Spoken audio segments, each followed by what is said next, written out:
and they're deplatforming content creators that speak up about mass surveillance. And you know how I know this? Because they did it to me, and I'm going to tell you that story because it has a great twist in it, because one of the most powerful people on the internet just got fired.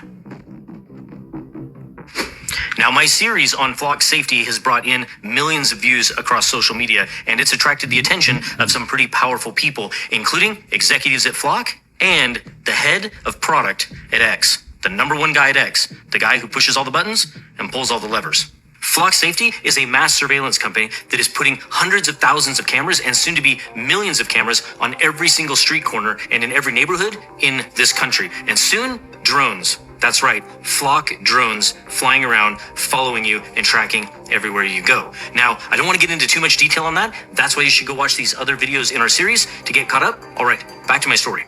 This story is not really about me. This story is about you. Because if a company like Flock can silence a content creator like me, then you will never find out the truth. When we make content on YouTube, that YouTube content gets cut up into clips and posted across social media. Now, one of those clips attracted the attention of an executive at Flock named Raul, and he happens to be their chief strategy officer and also the VP of aviation. You know, the drones I just mentioned?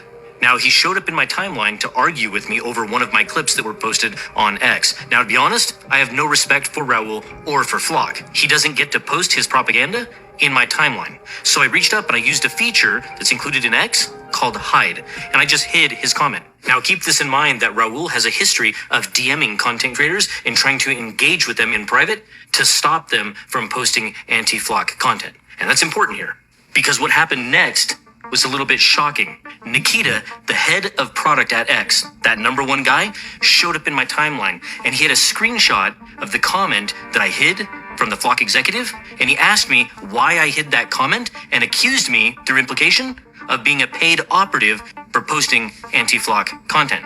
Now, you have to understand why I'm a bit shocked. Why is the number one guy at X, the guy that controls everything, the guy that should be busy making the platform better, acting like a moderator or heck, a PR representative for Flock, showing up in my timeline of a small account on X that only has 16,000 followers? There had to be a reason, and there is.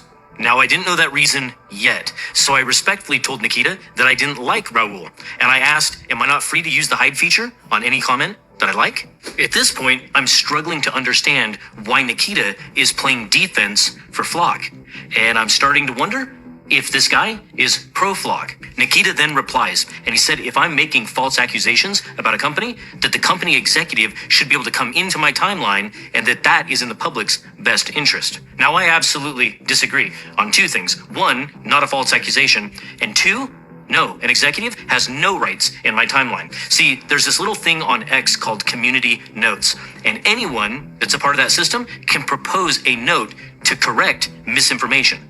And if the community believes that that's misinformation, then it'll get corrected. That's why I questioned why Nikita was showing up to play moderator instead of letting X and community notes handle it. Nikita then threatens me with a violation of the terms of service for inauthentic content. Now, if you know anything about content creation, inauthentic content is like a baseline. It's like a default violation when you haven't really broken any of their other rules. Flock is desperate. They're losing, and they're deplatforming content creators that speak up about mass surveillance. And you know how I know this? Because they did it to me, and I'm gonna... There you go. This is why I no longer use X. I will not deal with a company that's owned by a Nazi billionaire, trillionaire, and his minions, like the one that is described in this video. This is JC saying, Foxy More Jack, keep on trucking. Fuck Musk, fuck Donald Trump, fuck Flock.